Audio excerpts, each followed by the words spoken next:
Hi, hello, welcome back to my channel Civilka Adda 1M. So if you have not subscribed to my channel, please do subscribe to my channel and hit the bell icon to get the notification when I put the messages or videos.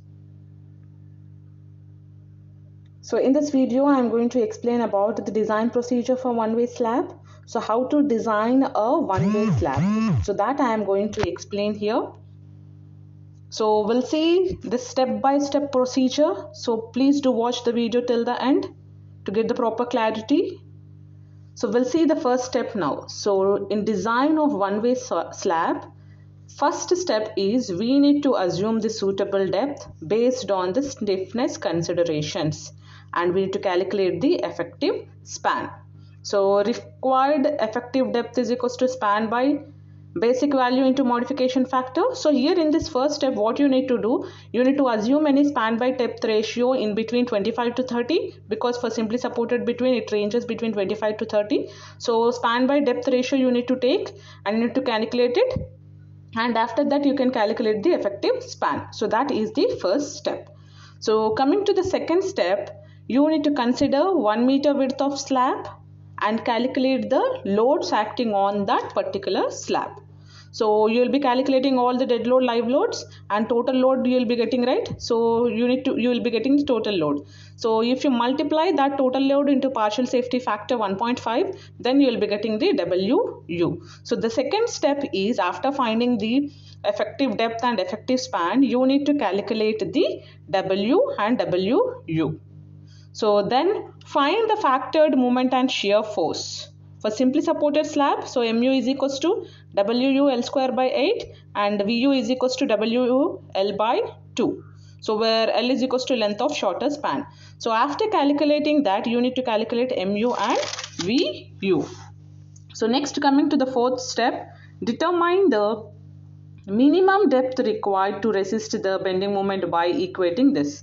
So in previous step you have calculated the depth, right? So based on the span by depth ratio, so you need to see, cross check as per the codal provision what is the minimum depth required.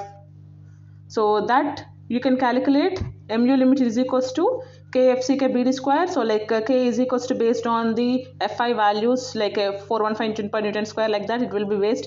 So 0.136 like that. So provided depth should be more than this value. So this is the minimum depth required. So the calculated value should be more than this. Otherwise, you need to increase the depth value. So after calculating this depth, minimum depth, you need to calculate the area of steel per meter width of slab by using this formula.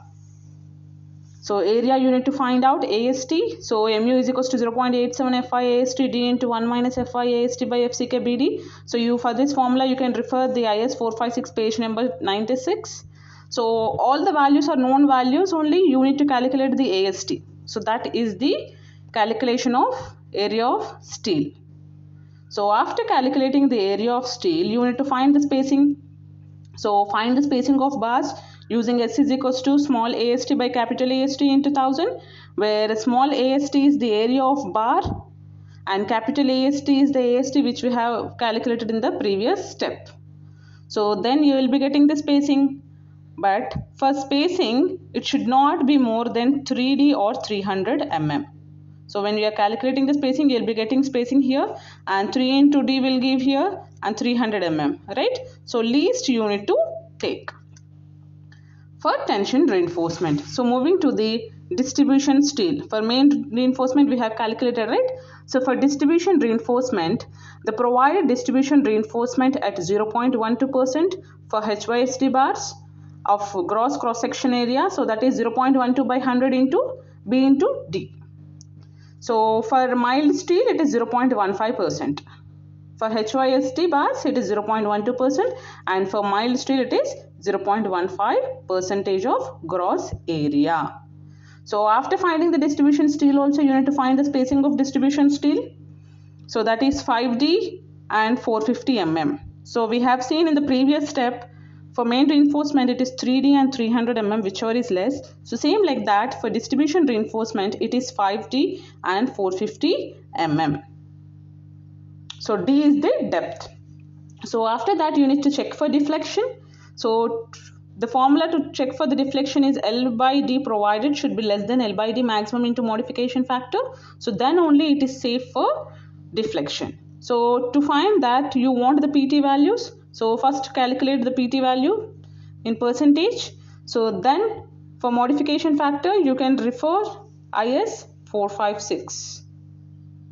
So based on this PT value, you can calculate this, and if L by D maximum is equals to into modification factor is greater and this is less, then it is safe.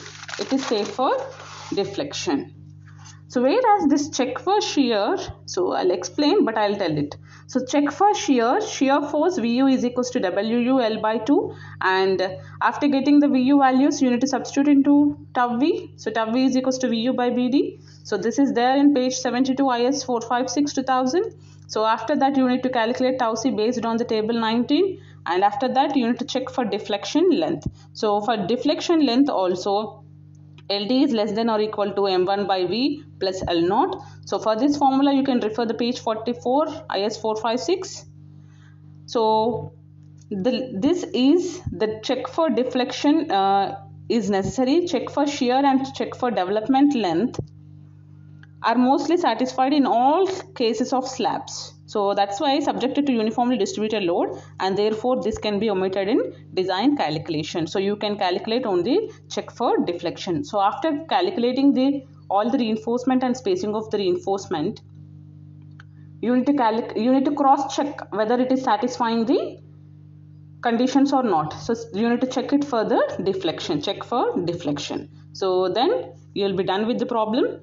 So like that you need to solve the problem. So this based on this procedure. So this is a procedure how to find the one-way slab. So just quickly let me tell. So what we have calculated first, we need to calculate the effective span and effective depth, and after that you need to calculate the loads, all loads, and based on the total load you need to calculate the factored load or design load WU. Then you need to calculate VU and MU. After that you need to calculate the MU limit. So then you need to calculate the area of steel, AST, how much is required.